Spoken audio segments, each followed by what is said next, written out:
Shaping Patterns is a European project funded by the Erasmus+ program. It's a project that involves 6 different partners in 5 different countries.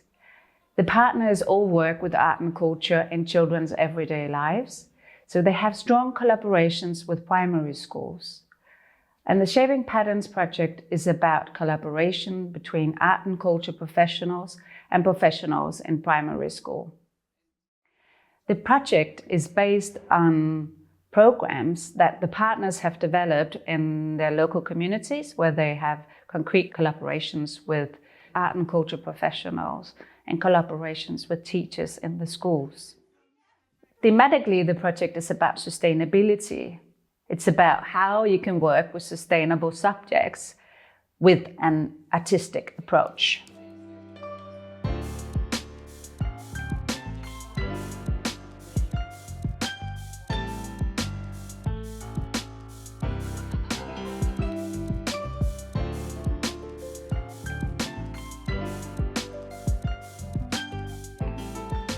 We had some fantastic workshops at a local recycling, repurposing workshop, which was a fantastic collaboration. And I think they also learned from us how to work with materials in a creative and sustainable way. Mm-hmm. Mm.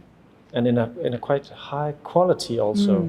I think in their local school, I know that they work with sustainability and reused materials, but the way that we did the workshops was kind of a step up, because it was developed by artists, and the theme was also about an exhibition we had at the museum, so they could see actually a real artist who done incredible sculptures out of reused materials, and then they also met a living artist using it, and I know that was a game changer for these kids. Also realizing for the kids that they are being a part of something bigger. This is not just a workshop for me in my school, for me and my teachers. This is also a workshop that we do that is a part of a bigger project, and I think that's one thing I would like to carry on in our future ways of doing projects.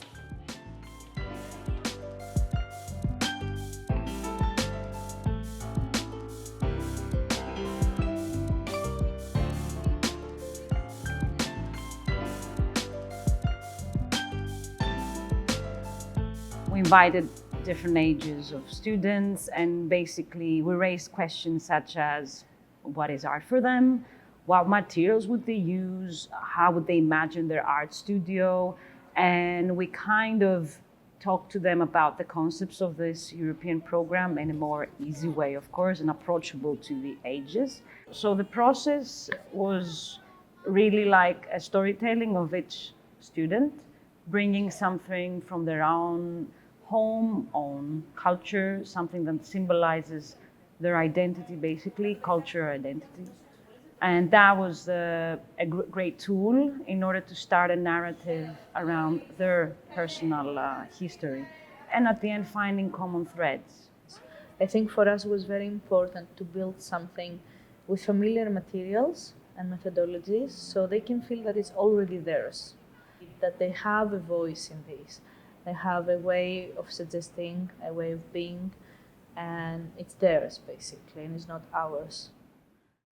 So the really good thing about the Erasmus+ program is that you have the opportunity to develop concrete outputs together. The purpose of the outputs that we've developed is to provide concrete tools that can be used beyond the project's partnership and beyond the project's lifetime. One big part was to develop an app. We developed the idea that there will be this Earth icon that fulfilling or completing some challenges, it will become happier.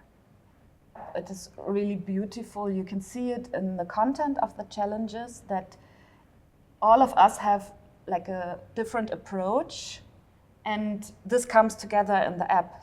There are over 60 different ideas to approach this topic. At 𝘀𝗵𝗽𝗶𝗴𝗽𝗀 we have, for several years, we didn't work with digital mediation or workshops for a reason.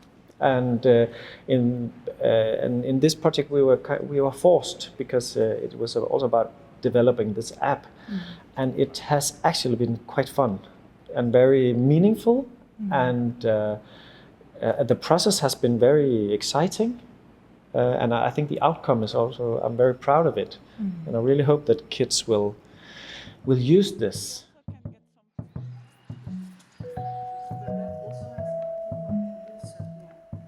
And it's light, which is nice for the intervention from seaweed.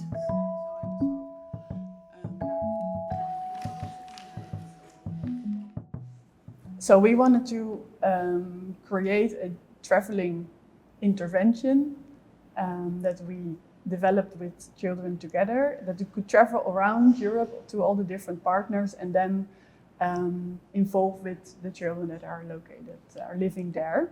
And the travel intervention is a box with different shapes from different sustainable materials, and with that children and adults can interact and build their plan, their map of a sustainable future in how they want to live, how they feel like the world should look like. And the materials and the shapes that we develop together with the children, they have interesting smells and tactility, so they invite to really fantasize and imagine a different and future, more sustainable world. Yeah. We had them in all kind of different ways involved in the choosing of the materials, colors, questions, size of the things. So they felt really like they were the owners of it. So.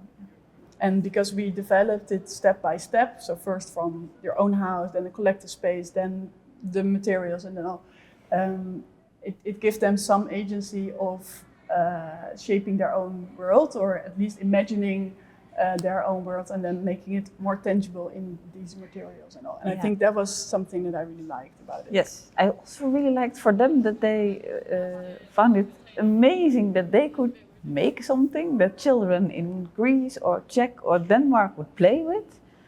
And they really wanted to give lots of instructions, or they felt like, oh, we are going to give you this. And it was very nice, so we made letters and they had lots of things to say and they were very curious.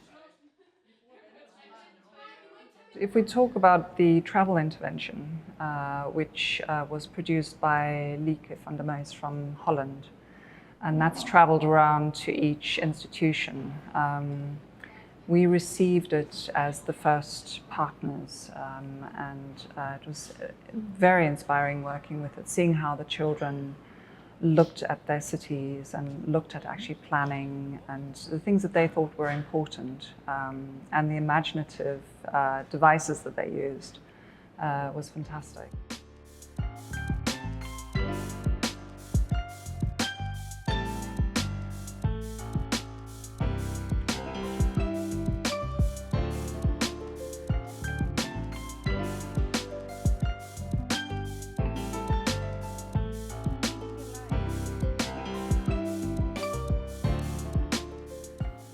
So the local projects were designed the way that the artists came to the school.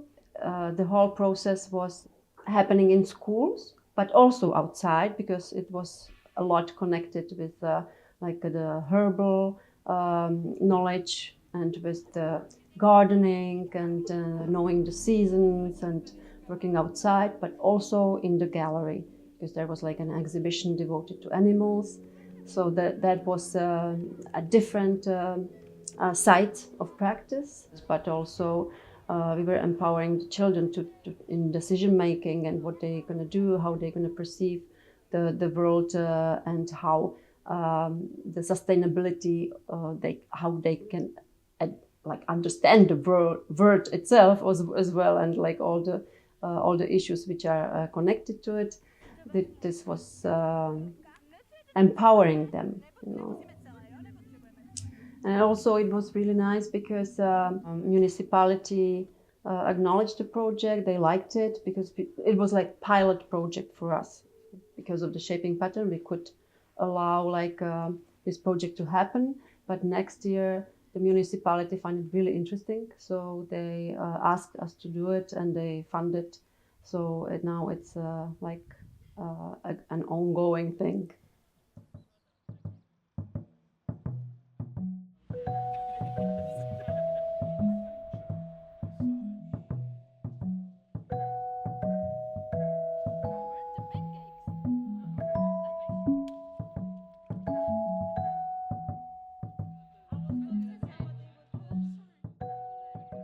Sustainability has been a big part of what we've been working with, and it's been very inspiring to see how people work with it. For me, in the beginning of the project, the word sustainability was just a kind of a word.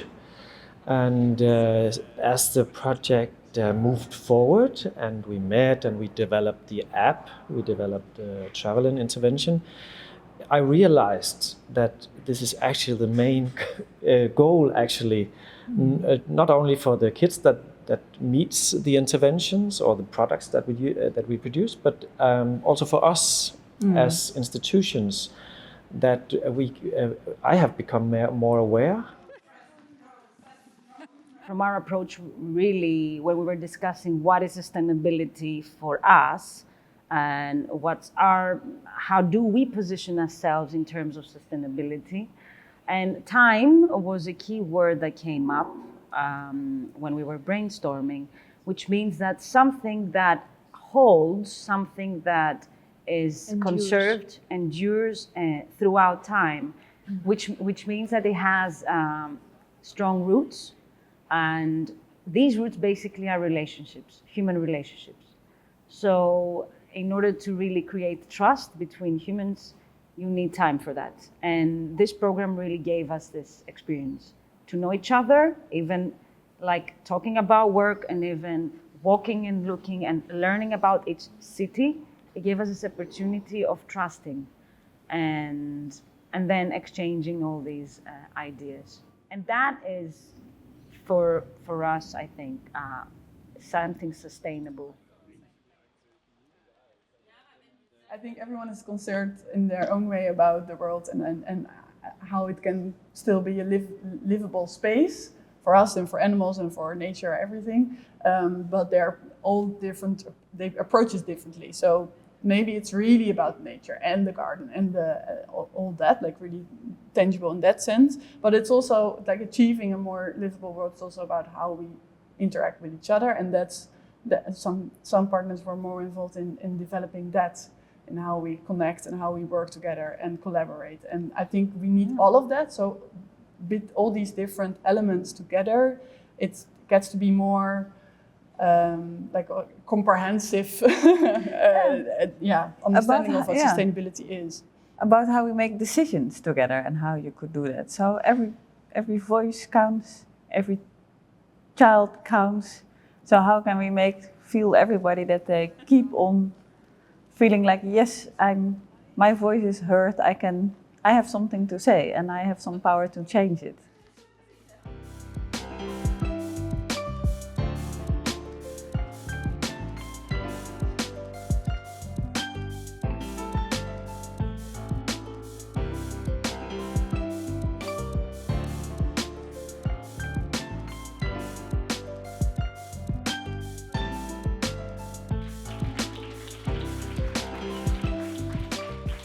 So the project has developed throughout these 2 years, from the local programs to the shared development of outputs, to the final conference where we had the chance to launch our outputs and come together and actually see what we've created together.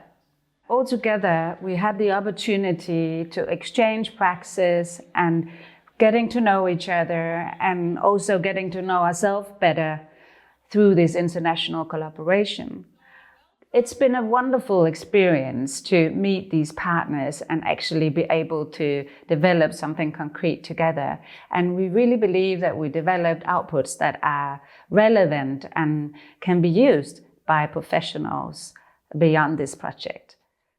It has really been a treasure to be engaged in this project, because I've met new good colleagues, being a part of this collaboration gave me, new strength to believe that we're doing a good job, and we have good colleagues, and we are a lot of people around Europe that really struggle to make good art education or good art mediation for kids. We really want this.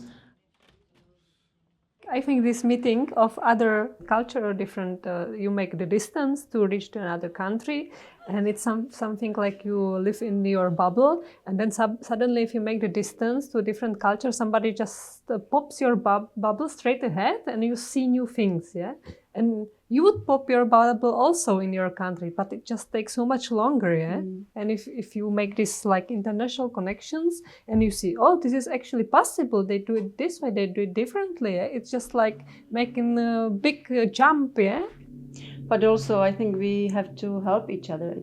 It's another thing, because in this really difficult political world, we don't know what's going to happen next, and then it's really nice that we know each other, and then we can keep our working together in the future.